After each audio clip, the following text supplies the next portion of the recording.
Hi, I'm Lily Peterson. And I'm Paul Wilson. Welcome to Beyond Benefits with Benefits Pro. In this episode, we sit down with Clint Flanagan, DPC pioneer, board certified physician, entrepreneur, and the founder and CMO of Nextera Healthcare, an award winning Colorado based healthcare company that provides advanced direct primary care services to individuals, families, and employers. But first, let's just take a few minutes, as always, to catch up. How's it going, Lily? Good. I feel like, this summer has flown by, so nothing really new on my end. How are you? I'm doing well. Yeah, it is that strange time of year where, technically we're getting close to the end of summer, but it's been really hot here in Denver. So it's kind of that strange transition period. But believe it or not, despite what the weather might tell us, fall is just around the corner. And you know what that means? It's almost football season, which I know makes you very happy. Yeah, I'm really excited. And for everyone listening, I'm a college football fan, but specifically, I'm a Nebraska football fan. So every year we say, hey, we might be good this year. So we'll Yeah. see, but I think I don't that's the know. eternal thing, whatever it is. Like hope springs eternal for most sports teams at the beginning of the year, at least in theory. Everybody has a chance, at least unless you're like a Colorado Rockies fan, in which case we just pretend that nothing's happening. But Yeah, that's fair. it's funny because I grew up as a Colorado CU fan, and historically CU and Nebraska was probably one of the bigger rivalries in college football. But Yeah. luckily, that's kind of died away. So Lily and I are on speaking terms for the most part. Yeah, we are on speaking terms, but my dad brings up the CU Nebraska rivalry all the time. I feel Yeah, like it's the only thing he can talk about during football season, especially since we're Denver based. right. There's a lot of Nebraska people that are loud and proud in Colorado, though. So it's not like, there's not a few of you around. Yeah, I do forget that, Colorado does touch the border of Nebraska. And I'm like, oh my God, how is there Nebraska fans here? And in reality, it's like, it's right there. Yep. Yep. Well, what about professional football, NFL? I know that you're at least somewhat interested. Where does that compare to you for college? Because that's a controversial thing for a lot of people. Yeah, I feel like most people are NFL is their main thing. College football is just fun. And being from Nebraska, since we didn't have a pro team, for me, it Hmm. was always just college football and just good memories watching it with my dad. Yeah. But in terms of NFL, I will watch it just because I think the announcers' voices are comforting. And my mom is born and raised Wisconsin. So we're Packers fans in this house. All right. Fair enough. Well, I'm I'm assuming you're predictable. Broncos. Very much. Born and raised, it's just one of those things. There are people out there who I think jump around to whichever team is the hottest, the bandwagoners. But Yeah. for the rest of us, we stick with our team. So, yeah, speaking of hope springing eternal, after some pretty rough years as a Broncos fan, we're feeling like we might be on the upswing, but I'm not going to count my chickens before they're hatched. One I get last it. question before we move over, though. Do you ever do any kind of fantasy football stuff? I'm currently signed up for a league. Yeah, I did one last year too, and I made it to the playoffs, but I lost immediately. that's all right. But we'll see. I know you do the whole thing, the whole in-person draft and I beers do. and whatever. Yeah, I don't know how this happened. Well, I do. It was through a friend, as is always the case with these kind of crazy tales. But yeah, it is an interesting draft that we do. We have a huge cardboard cutout on the wall. It takes up almost an entire wall, and it's old school. It's you get the black marker. You have a set amount of time. You have to go up there and write in your pick. And if Yeah. if you pick somebody who's already been chosen by accident, you get heckled and beer cans are thrown at you. Empty beer cans, I should say. Just full So yeah, ones. it's a whole experience. But yeah, like you, I've had more downs than ups. But last year I did finish third, so I was in That's the money. really good. I know, so that probably means I'm due for a calamitous fall this year. But I'm gonna keep my Yeah. fingers crossed that maybe I can keep that momentum going. But yeah, it's always fun, and it gives you a reason. On some random Sunday where it's like two teams you just could care less about. Sometimes it gives you a reason to actually watch and care. So that's a fun thing about it too. I know. It's for a long time I didn't understand sports betting, Yeah. but when I watch people do it and they're so into the game and it's more fun to watch that way, I don't do it, but I now understand. Yeah, exactly. Yeah, when there's some, I mean, not to pick on anybody's team out there, so I apologize in advance. But if it's the Panthers and the Bucks or something, where I'm Or just the like, Jets. or the Jets, I'm just like, I don't Ugh. care. But it gives you a reason. So Yes, now agreed. that we've angered at least three listener bases, We'll move on. Yeah. No, but I'm really excited about today's episode. We talk about the earliest days of DPC with Clint Flanagan, who, like I said, is truly a DPC pioneer. He's been around since the beginning. So we talk about how it got started. We talk about the incredible transformation that's taken place in the past few years. And we also chat a little bit about why describing DPC as innovative isn't entirely accurate, which I thought was a really interesting part of the conversation. And then as we move along, Dr. Flanagan also gives insights into some current industry trends. He offers some advice to all of those benefits advisors and HR professionals out there listening, especially around the upcoming open enrollment season. And he even prescribes what he calls, quote, the best drugs out there. So I'm going to leave that as a little bit of a spoiler. But we have all that and more coming up next.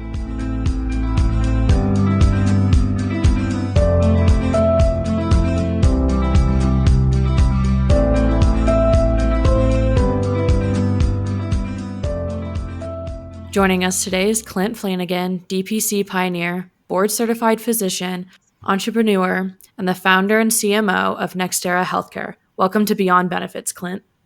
Thank you so much. I sincerely appreciate the opportunity and looking forward to the discussion. Yeah, absolutely. It's so nice to have you on the show, Clint. You and I have met at various conferences and places around the country, but it's nice to have a chance to sit down and chat with you. You're actually based in Longmont, Colorado, which is my hometown. It's where I was born and raised. So, I have very fond memories of that part of the state. We love it here in Longmont. We just have some tremendous things around us, from Estes Park, which some people know that because of Rocky Mountain National Park. Mm-hmm. We can see just off in the distant west, to Eldora Ski Resort, which is within about an hour or so, and obviously Boulder. And gosh, it's only about sometimes 30 to 45 minutes to get down to watch the Broncos play. So we can access Denver there. And it's been an awesome community. I've been here over 20 years now.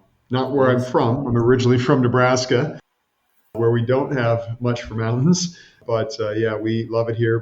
My family, my kids have grown up here and really love this community. Nice. You actually have another connection then that I didn't know about, because Lily has some strong Nebraska ties too. Yeah, as in I'm from there. Right on. Where are you from, Lily? I'm from Omaha, but I was born in Lincoln. So, big college football fan, all that jazz.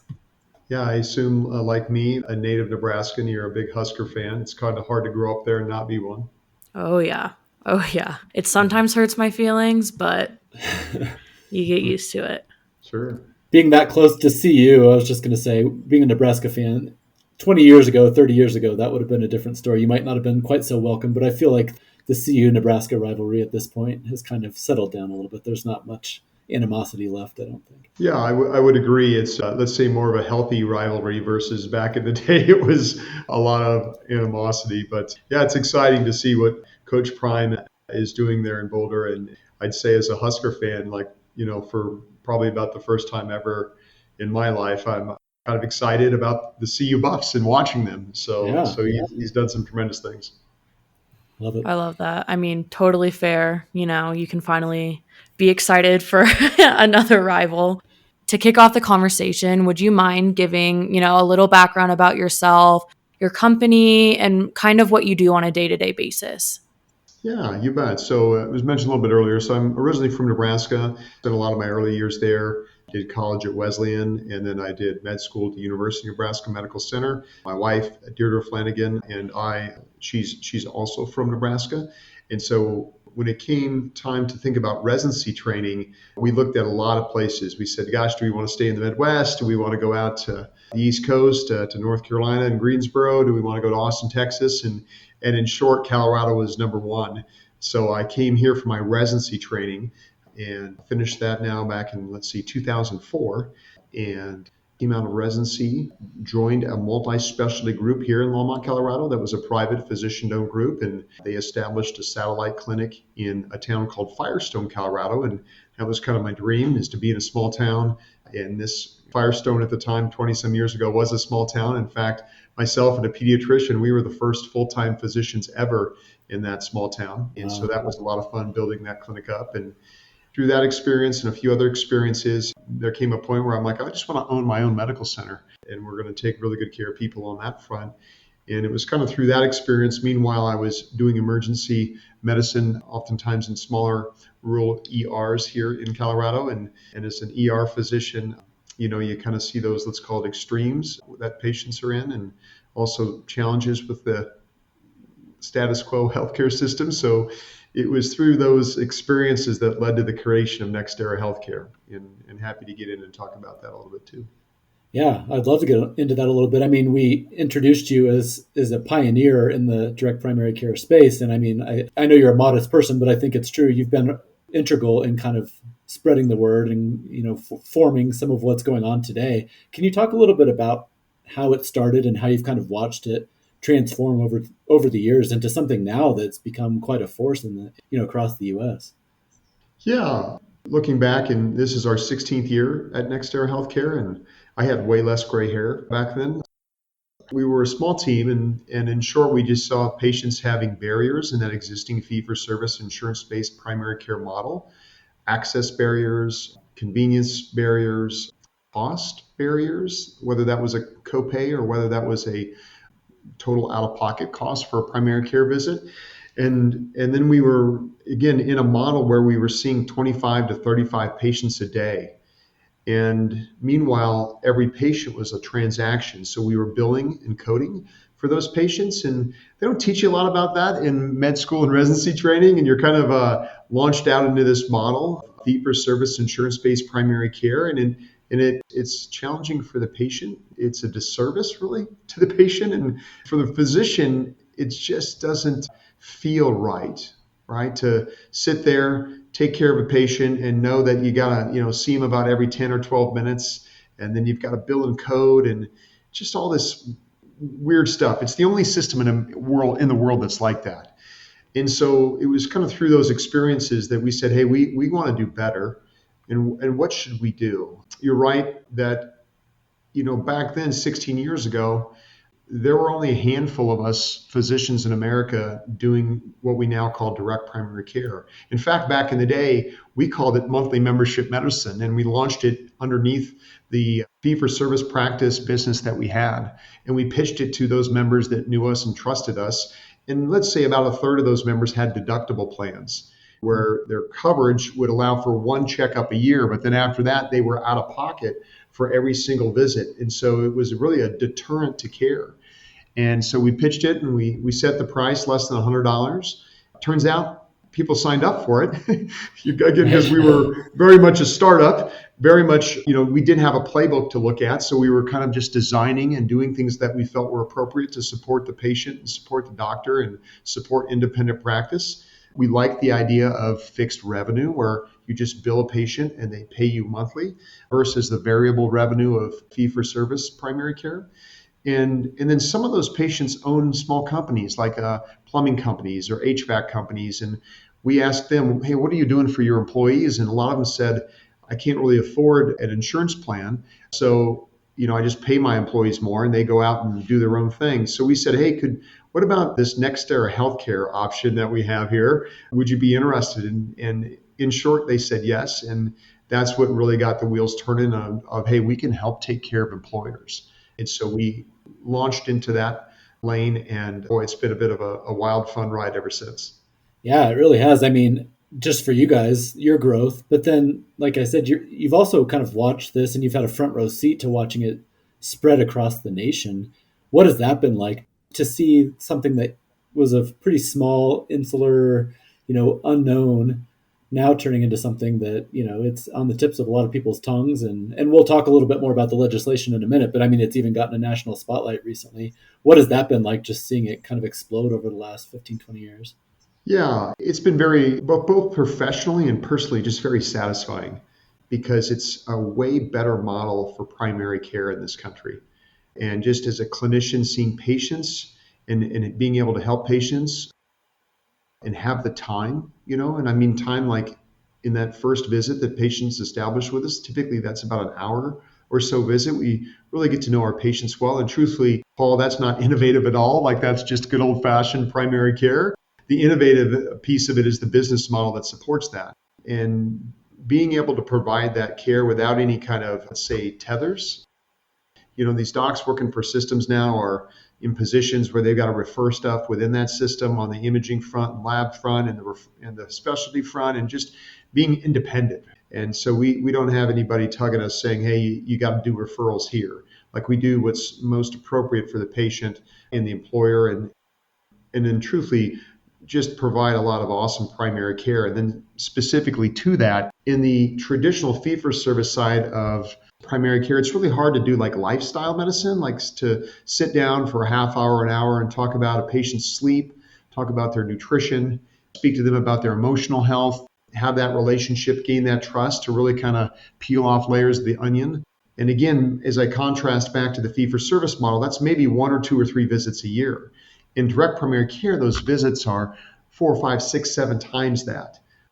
And the relationship is very deep. And truthfully, that's what a lot of us primary care clinicians went into medicine for, is to be able to have those types of relationships, and understanding from a medical standpoint, around 90% of disease is lifestyle related. That fee-for-service model makes it really hard to bill and code for lifestyle discussions about nutrition, or to spend a half hour with a patient talking about sleep and better ways to improve that sleep. Our model is one that fosters that, right? That says, hey, we're trying to get you to optimal health. We want to meet you where you're at on your healthcare journey, and really kind of be your health coach. And despite spending around $5 trillion, like, not many Americans have that. And unfortunately, we see, higher volume ER visits. We see lots of people going to urgent cares. We see lots of people just kind of waiting for that sick care or that catastrophe to engage. And again, I get it, because the existing dysfunctional system is not friendly to the patient so much. And, this is part of where I tell people, or employers and those that we talk to, like, we're in the people business. Mm. And it just happens to be that we have a direct primary care model that helps us serve those people. People are like, are you in the healthcare business? I'm like, well, I guess you could say that in one sense, but really we're in the business of people and relationships. And fortunately, we have alignment in our business model that helps support that. And it's just very, very satisfying. I mean, again, this could have failed, right? Like 16 years ago, we were throwing spaghetti at the wall. This could have failed. Right. Turns out it's arguably one of the best ways to have primary care in America for people. Yeah, absolutely. So when you're talking to benefits professionals and business leaders, how do you pitch direct primary care? For example, who's a good fit for this model? And are there people who aren't, or organizations where it just won't work? Yeah, so you mentioned like 2 groups. One, let's say business leaders or owners of companies or C-suite. And then 2, you kind of put a group of people there, brokers and benefits advisors and consultants. So the ABCs, we call them: advisors, brokers, consultants. And there might be a little bit of a different angle there. I guess the commonality between the 2 of them is like, what are you currently doing? What is it that you're offering to an employer? Or, hey, employer, what are you currently doing with your benefit plan? Many of us are aware, and probably many listening here, like, a lot of employer groups aren't happy with their existing plan. It's quite complex. And it's unfortunately seeing a 10 to 20 to 30% increase in the premium that they're paying for coverage annually, and yet they don't have any access to primary care. I was on a panel in Washington, D.C. here this last few days, and one of the panelists had mentioned that in their zip code, it's about a 6-month time frame that is needed to get a primary care doctor. Yet we're spending, over $4 trillion in this, healthcare ecosystem. So it's not right. And we understand that. We have a solution that works really good. And our customer, whether that's the patient or whether that's the employer, once the customer or the member comes on, it's very sticky. They hardly ever leave. So that tells us we're doing a lot of right things. And that's super satisfying as a physician and healthcare team. So it's great to see more and more employers asking about this, reaching out to us, talking to their broker. It's great to see a lot of brokers saying, hey, I need to think about, if I'm offering fee-for-service primary care in the benefit plan that I'm recommending to this HR or CFO person, and I know about direct primary care, like, am I really serving that employer as I should be? Am I, let's take that a step further, really acting as a fiduciary of this plan design, right? And I think now you've got that language out there, and you have that awareness, And my gosh, if you, a broker or benefits advisor, are still doing, let's just call it out, Cigna fully insured plans with fee for service primary care here in the state of Colorado, like your days are numbered and you better pivot. If you don't, you're just ethically, morally, legally even not serving that employer as you should be. And then B, you're going to lose business to other benefits advisors that are doing these things, which that's all right. Going back to the, hey, I'm paying a lot of money for a premium and I can't find a doctor for 6 months. Like, so what are you really paying for? Yeah, absolutely. I mean, that brought up something I wanted to ask you is, are you starting to feel like there's a sea change as far as awareness among benefits advisors and employers? Is this a concept now that more and more of them are either bringing to you, or when it comes up in conversation, there's a familiarity there that maybe wasn't there even 5 years ago? Yes, without a doubt. We ask this. I'm on a variety of different stages speaking, and we poll our crowd. We say, hey, have you heard of direct primary care before? And usually years ago, the answer was no matter who the crowd was. Right. Even doctors, even my family medicine, internal medicine, pediatric doctors. Oh, wow. All right. They were unaware. Fast forward to like any, let's call it movement, you have awareness. You have these early adopters, then you have the people in the middle, and then you have the laggards. There's a significant awareness. And part of the fun thing now is as you poll the crowd, is like, do any of you have a direct primary care doctor? And people raise their hands, which again, back in 2009, when we were pioneering, there were just a handful of us in a few zip codes in the country. Now there are thousands of DPC physicians, clinicians across all states, which is testimony to the growth of this movement. I think there's some great data out of Hint Health. They do an annual report on direct primary care and growth. And I want to say that growth in the employer space since 2017 to around 2022 or 2023 is around 800% growth in employers that are incorporating direct primary care into the benefit plans. Wow. So you're right. There's growth. And now we're the bright, shiny thing.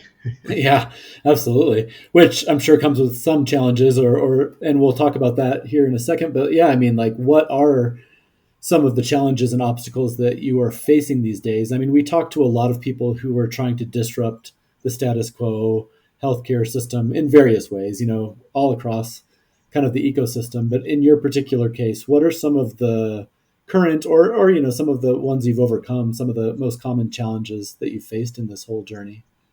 Yeah, I think about like the ones that we've overcome. Oftentimes that has been a relationship with like HR or CHRO, and or even better yet, you've got these innovative CFOs that, they're oftentimes looking at the second highest cost on their P&Ls, and they see, obviously compensation is number one, but number two is this thing called, health benefit spend. And as they peel off the layers of that onion, they're like, my gosh, we're seeing a 23% increase in our premiums. And then they, become a bit more savvy about, we're on a fully insured plan. Like maybe we could be level funded or self-funded. I went to a conference and I heard about that, and other employers are doing that. Like 60%, I think, of the employer space is self-funded. I'm not 100% on that number, but I know there's a lot of self-funded employers. And so they start to see their other colleagues. And truthfully, in the employer space, that it can provide an edge to that employer that's offering that more innovative plan design as they want to be competitive in the marketplace.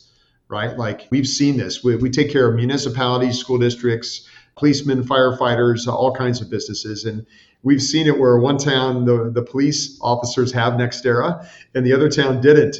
And while we had been talking to HR in this town, it was the police men that were like, hey, they have Nextera, we don't. We'd like that. So kind of a number of forces at play, right? Because you could get tripped up along the way. And one of those big trip ups over the years have just been brokers. They're like, oh boy, I just don't know if they can afford it this year. Meanwhile, the broker is being paid by Cigna.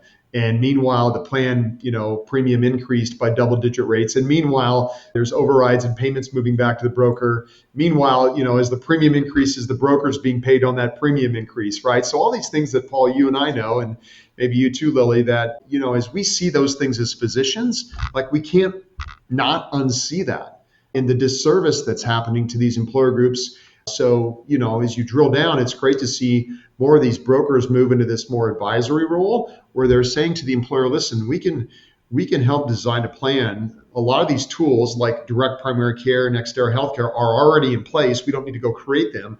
We'll bring these things together for you. And oh, by the way, when we do so, we can actually decrease your spend this year and get your employees better access to direct primary care. And then, oh, by the way, employer, will you pay me directly? And then take that a step further. I'll put my fees as a benefits advisor. I'll put a few of them at risk on the way this plan runs this year. Like these are these, say, next level things that strategic benefits advisors are doing. We love to see that versus that broker that's like, oh, I don't know if we can afford the, average $80 per member per month ish that is being charged on the direct primary care side. Meanwhile, they're paying $15,000 per employee per year for these status quo benefit plans. So it's great to see that sea change. It's been a long time coming. I wish this would happen a decade ago. But, like all things, it takes a minute or years. Or years, yeah. Well, you actually predicted a question I was going to ask a little later, so I'm just going to jump ahead just for a second, and then I'll turn it back over to Lily. But just when it comes to the benefits advisors, who obviously make up a lot of our audience, I know I've seen you at our expo speaking, and I've seen you at a lot of other industry shows talking to advisors. What is your motivation? Like, I could see a world where, you would go direct to employees or direct to employers. Where do the advisors fit into this ecosystem, and why do you think you touched on it a little bit just now, but why do you think they're such a key part of this movement, and why do you prioritize, communicating with them and reaching out to them? Yeah, they have a significant role. We're a physician-owned and led direct primary care business, right? So we have a lot of expertise in that arena. But benefits advisors, really good ones, have a ton of expertise as well. And even the status quo ones have a lot of expertise, right? They just need to change from fee-for-service primary care, which can be hard because for a lot of reasons, including, payment structures. So we've realized over time that it's really important just to message about what we do and how we help take care of employers. And there was a time, Paul, where, the majority of our members were retail consumers. People paid us directly. Years ago, that flipped, and now, around 80 to 90% of our members come from employers. And realizing that, I think at least 150 million Americans get some type of benefit, health benefit from their employers, that became a natural target for us. And, in many, many conversations over years, we saw that, a lot of times they have a broker of record. And while the CEO might be like, hey, I want this, sometimes that broker or benefits advisor is the person that is a critical member to that team. So we really want to work to educate and hopefully move down a pathway where when the CEO says, hey, we want to have Nextera Healthcare or direct primary care in the benefit plan, and we want actually the benefit plan to surround direct primary care, like those kind of types of conversations are great to be in because we can solve really well for that. Contrast that with the status quo. When a broker is selling a Cigna plan here in Colorado, they really don't have any clue of what's in that Cigna network outside of they know it's fee-for-service primary care, but who really are the doctors, right? Like, who are they? Where are they? What's their education? What's their experience? Where are they? Like, do they show up at open enrollment meetings? Never, right? So you imagine you're the broker selling a plan, let's call it Cigna, United, you just insert into the blank. And specifically, there's fee-for-service primary care. Those clinicians are in the Cigna network or United network. And, they're crazy busy. Like I used to be seeing 25 to 35 patients a day. They might work for a health system where there's a lot of turnover. Like it's a model that they don't love, period. Yet that's what you're selling. And the employee has to go to this book or website to try to find a clinician. It's a 6-month wait to get in. They get in, they have a 15-minute visit. It's very lackluster. Like that's what you're selling as a broker, right? Like it's not a great experience and it increases in price every year. So to be able to offer these benefits advisors another option that works actually really well and can actually help with the total overall spend for the patient, employee, as well as the employer, like there's a lot of magic to that. And benefits advisors will take over those, let's say, status quo broker accounts, and then they'll be there in their book of business, and it's very sticky. And then, by the way, back to what I mentioned earlier, we made it our business to show up at open enrollment meeting. We've been to hundreds of open enrollment meetings over years, and people are always surprised to see the doctors taking care of them at open enrollment. They're like, wait a minute, you guys are doctors? And then they usually curbside us afterwards and talk about their rash or their challenges. But Yeah, I bet. it's been a lot of fun with benefits advisors to be very mutually supportive of one another in those environments, because really the benefits advisors shouldn't be educating about the primary care detail. And that's we have a lot of fun as doctors in that role. And we really kind of work hand in glove when it comes to those open enrollment meetings. For sure. It's really nice actually to hear you talk so passionately about attending open enrollment, because I feel like most employees hate attending open enrollment things. But when you're talking to someone passionate, it makes it easier to understand and want to understand things. Yeah, I mean, you're exactly right, Lily. Like, get a show of hands, America. How many of you love going to open enrollment? Right? Yeah. And they're like, wait, what are you going to pick this year? Oh, what are you going to pick? What's the most affordable option? It's that kind of stuff. Yeah. Versus having physicians in our Nextera team at open enrollment. We brought on a large group in Kansas City here, Jan 1, 4,000 lives. And back in like October-ish, there was, I want to say, over 60 open enrollment meetings across schools and campuses. And attending an open enrollment was benefits advisor, was kind of a nurse navigator team, and was Nextera Healthcare on our team, and clinicians and admin. And those are the kind of things that we do, right? Like business side, like we don't get paid to send our doctors and healthcare team there to go do that stuff. But, and again, this is happening before care actually starts January 1, but we found it's critical for us to be there so those employees can kind of see. Sometimes like, well, wait a minute, do I have to change for my doctor? And we're like, well, depending upon plan design, you might necessarily not need to change from that Cigna, leased network primary care physician, but let me talk to you about what we do. You can get in same day with us for urgent issues. You can text us about your pink eye. Yeah. You can have a relationship with your doctor where he's going to focus on your nutrition and sleep, and we're going to be there for you. And oh, by the way, when you come visit us, there's never a copay. There's never a bill. And then, by the way, if you tear your ACL, snowboarding or mountain biking, we're going to help diagnose that. We're going to make sure and send you to the right MRI center. And then in these innovative plan designs, we're going to get you to the right surgeon.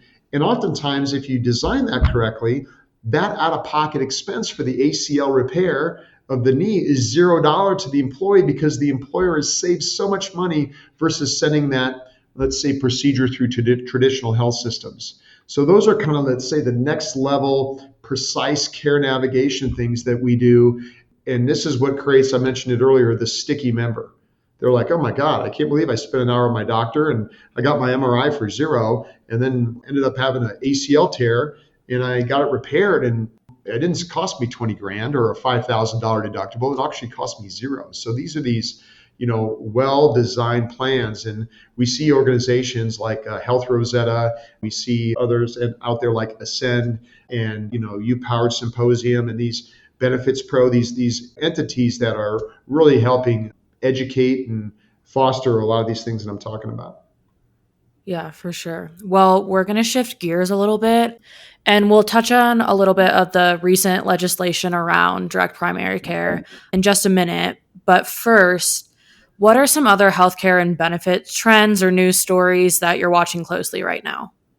Healthcare and benefit trends.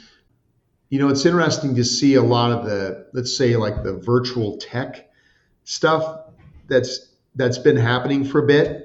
Almost I'd call them kind of like point solutions that are trying to solve and working hard, but maybe missing the bigger picture, right? Because they're trying to solve for things in arguably a broken healthcare system design. So you can think about, if you just think about the wall, the brick wall is coming down a little bit brick by brick, and you're trying to take your virtual care tech AI solution and bolt it on. Classic examples of this are just the whole virtual side, Hims, Hers, formerly Cerebral, these companies that you don't see a doctor in the clinic, like you're doing everything virtual, and next thing you know, you get a script from Hims, or next thing you know, you get a script from Hers, or next thing you know, you get a script without seeing a doctor face to face. And so, I guess like one could say that's testimony to the challenges that people are having in getting a primary care relationship. that you've got these virtual only type companies. And then, as you click on that a bit, like you in the behavioral health arena, you have potentially AI working in this virtual behavioral health world. Like that puts the spidey senses up in my clinician brain.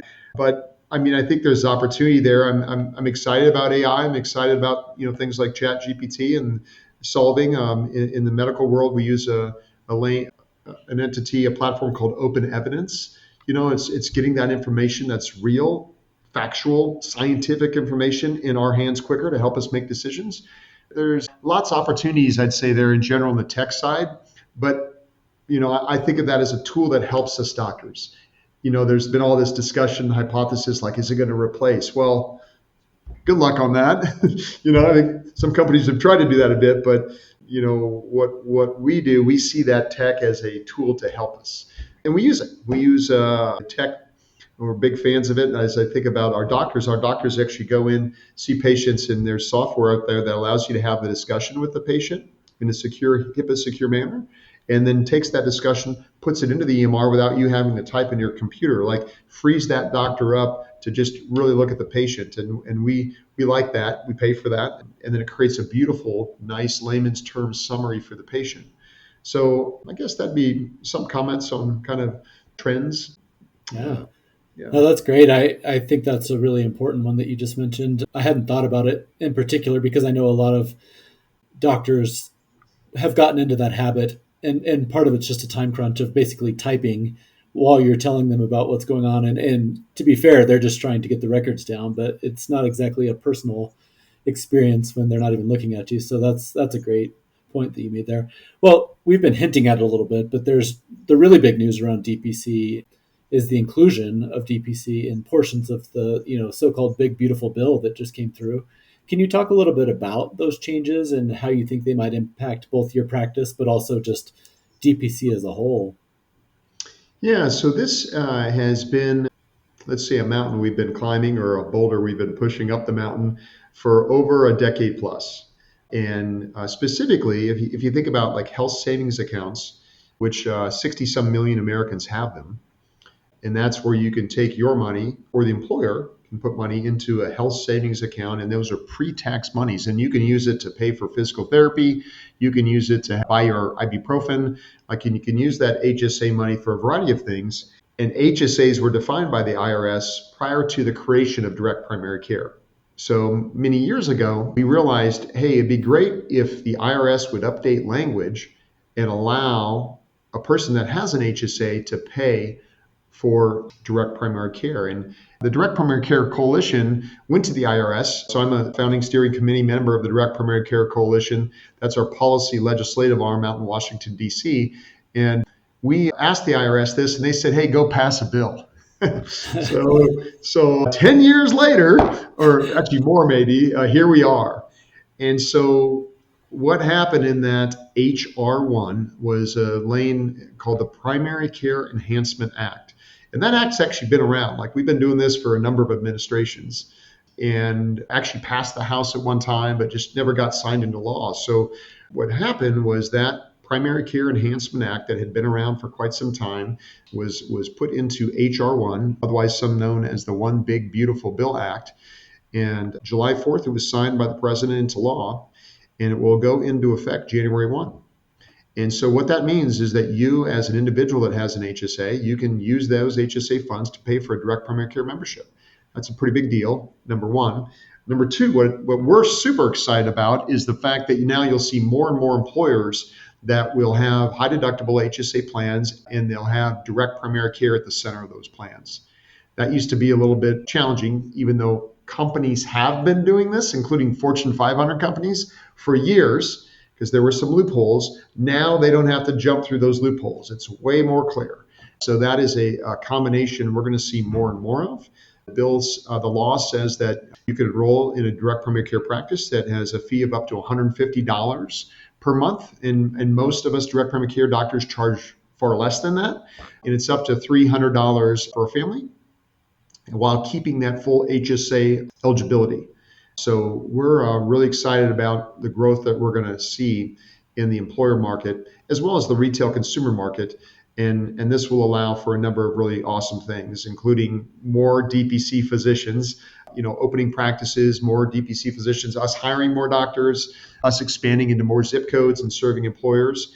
And now, we're at a place where brokers no longer have that, where they can say, oh, it's we just can't do that. It's, quote, illegal, even though that's a Right. pretty strong term. We never really looked at it as that. This just clears that up. And so it goes into effect January 1 of 2026. So we're already seeing a ton of inbound from benefits advisors, brokers saying, hey, I want to be ready for this plan year because we've got renewal happening here January 1. What can we do now to help be ahead of that? So you're seeing savvy HR, CFOs, benefits advisors doing those types of things. Yeah, I was going to say, heading into this year's open enrollment, I imagine those are conversations you're hearing a lot, and it'll probably only get busier as people reach out to you for advice on that. Any quick tips that you were offering early in this conversation for advisors and HR people around that? Yeah, in short, don't wait till 2027. Yeah. Right? Like it's July, and this can happen. This meaning very specifically, hey, are you currently offering a high deductible HSA in that benefit design?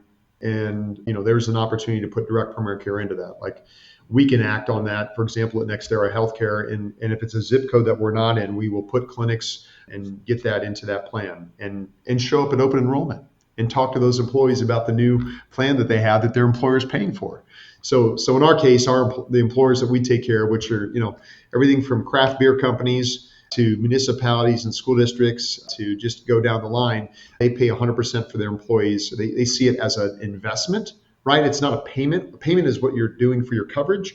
An investment is happening on the direct primary care side, and your employees are your number one asset. And oftentimes, the second thing that an employee is shopping for outside of compensation is benefits.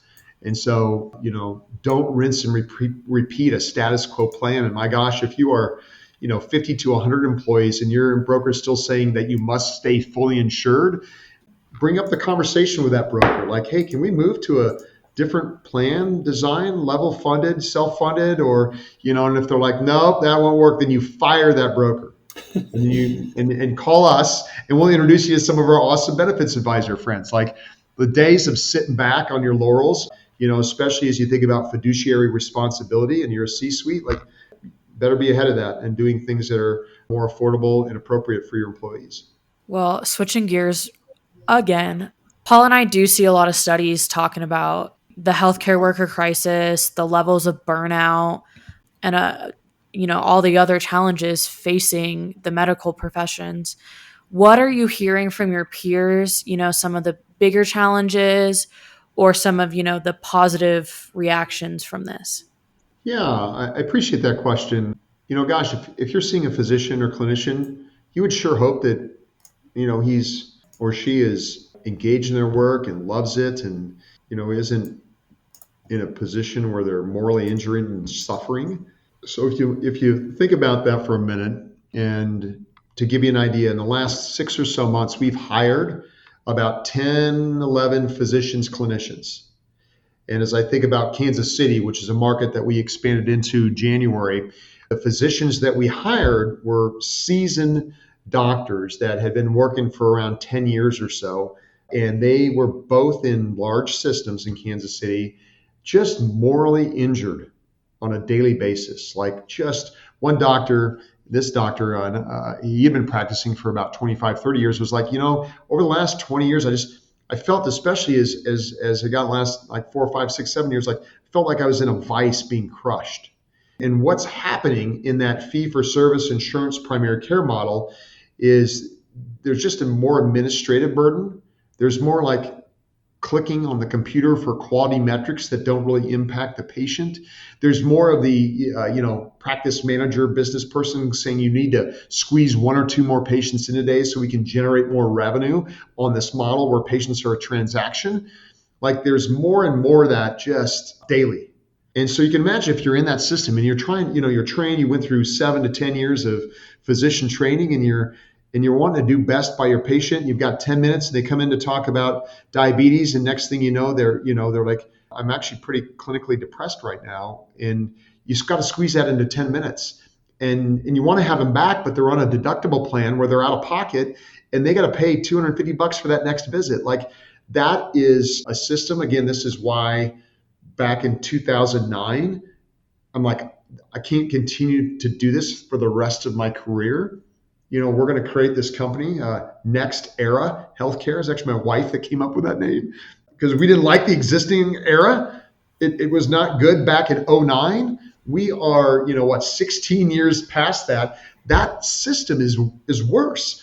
For example, 75,000 or so physicians are employed by Optum, like United Healthcare Optum. They're the largest employer of doctors. So that's crazy vertical integration where you've got like United, an insurance company, yet they own all this stuff. They're a multi-billion-dollar company. They have a fiduciary responsibility to their stockholders, not the patient.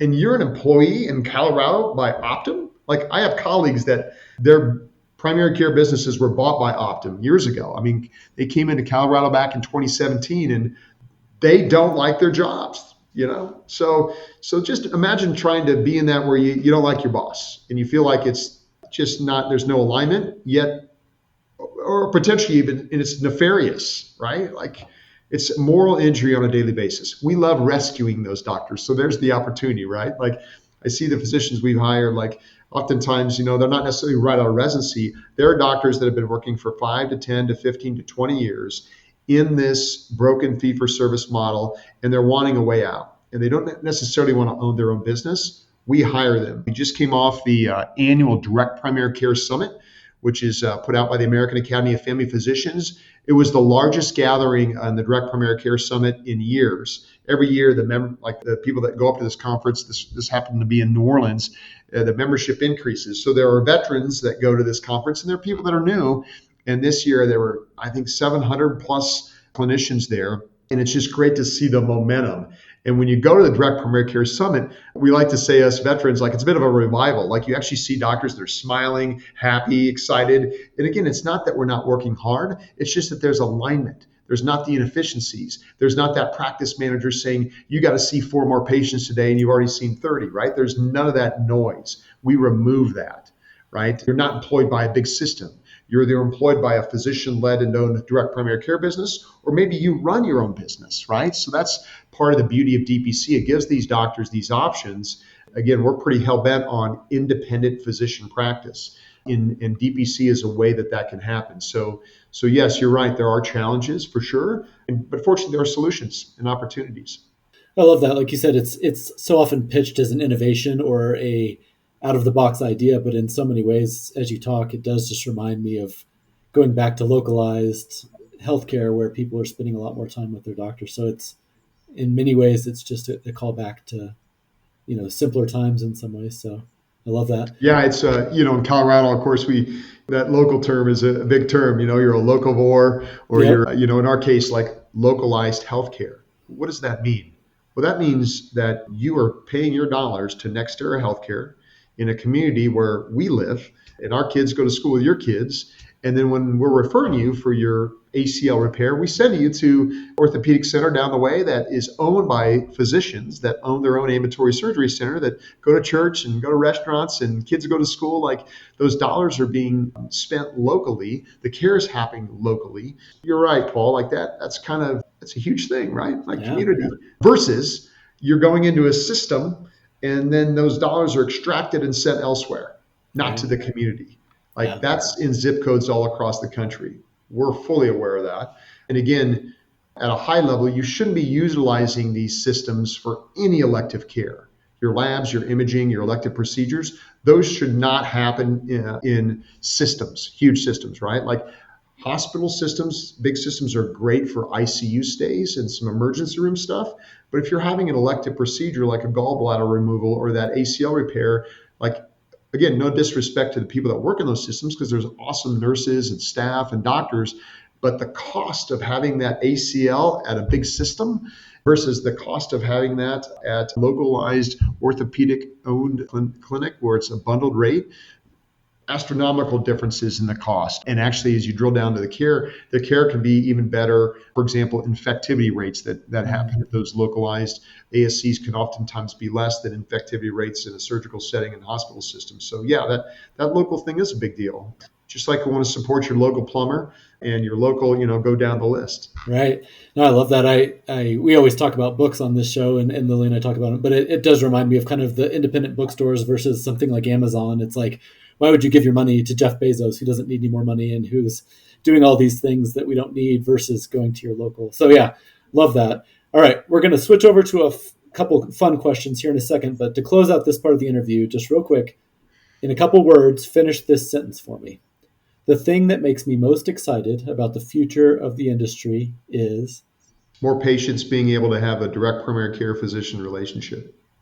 Perfect. Nailed it. Awesome. Well, yeah, just a couple more quick questions because I know you have, some patients to see probably. But real quickly, we know you work in a very demanding and grueling field. So how do you relax and refresh in your free time? Yeah, I appreciate that. I've been married for 27 years. My wife, Deirdre, thank God for her. She was instrumental to the creation of Nextera and essentially served as our COO for 13 years. And so love to spend as much time as I can with her and our family. I have a 22-year-old daughter that just graduated from Denver University, and she's on the next steps in her journey. And then my son, 19, just graduated from high school and is going to be going to Colorado State University. And then I've got a 16-year-old that's going to be a junior in high school. So we obviously live here in Colorado and we love playing. And that includes, we live on a lake, so we like to fish and like to do boating and including surfing, which I didn't know a thing about until years ago. I'm a water skier. I'm an old school water skier and love boats, but I surf now, which is actually less pain on my body than water skiing, but also just love to road bike and mountain bike. And then we take advantage of all that Colorado has to offer, from hiking to we're big skiers and skiing here and really getting outside. Some of the best medicine out there. I tell people, think of it as I have doctor visits with patients. I'm like, try and be an athlete of life, right? Like, I'm not sure if you're an athlete before in your high school or college career, but just try and be an athlete of life and really try to do these things daily and routinely. They're the best drugs out there versus these pill things. Yeah, absolutely. So just really enjoy family and friends and taking advantage of all that we have here in Colorado. That sounds amazing. Lily and I both try to do the same thing. We've both talked a little bit recently about hikes we've done in the mountains, and I get up to fish, not too often, but once or twice a summer at least. But I'm always trying to get out there and at least do some day hikes nearby Red Rocks or something like that. And then anytime you can get up kind of away from people into the mountains, I feel like that's medicine times 10, because it's just, you get the peace and the isolation too. Yeah, you're spot on there. That's some of the best therapy you can get, whether you're going a hike or a run or just, fishing on a stream. Like, that's the gift that keeps on giving. So you want to be carving out time there to do those types of things, no matter where you're at, Yep, love it. Yeah, I agree. Really quick, I also went to CSU, so I loved it. Your son's going to have a great time. Very chill campus, which is nice. So obviously, Paul and I talk about books all the time. It's like our only personality trait, it feels like sometimes. And we talk about it a lot on this podcast. It's almost our go-to question. So books both related to business, but also for fun. So do you read in your free time? Is it all just healthcare and business, or maybe throw in a mystery book here and there? Gosh, I can't remember the last time I read a mystery book, but I do like the CIA type, if you know the series Homeland, those types of either movies and or books. I definitely peppered business stuff in. I read less business books now, but like in our earlier days, I read a ton, and including like Founder's Dilemma by Noah Wasserman was a very interesting book just as you start a business. And I'm a big podcast fan. So in my day, as I travel a fair amount and speaking at conferences, et cetera, I have a number of podcasts I listen to. And like the last book I listened to was Elon Musk's book. Actually, it's been a minute though, because it was before he, let's say, had that stint in DC. Right. Exactly. So it's kind of good to read that before.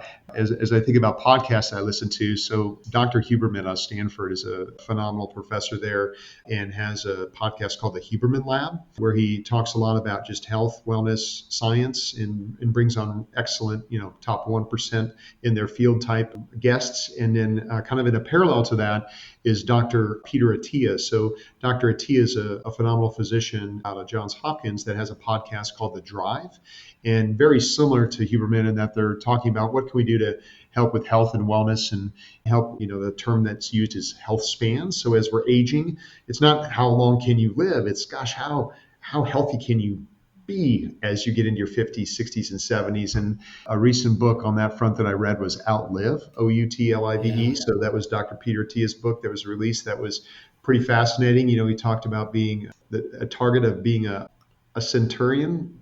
So training for the centurion decathlon.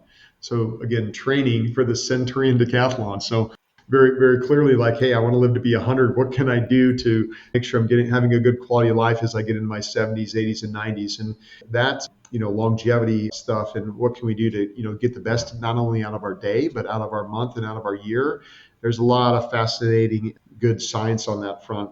A lot of it goes back to Paul, what you mentioned, like getting out on the trail, eating Right. healthy, getting good sleep, taking care of your emotional health. Like those things are so important. So that book was really good. Outlive.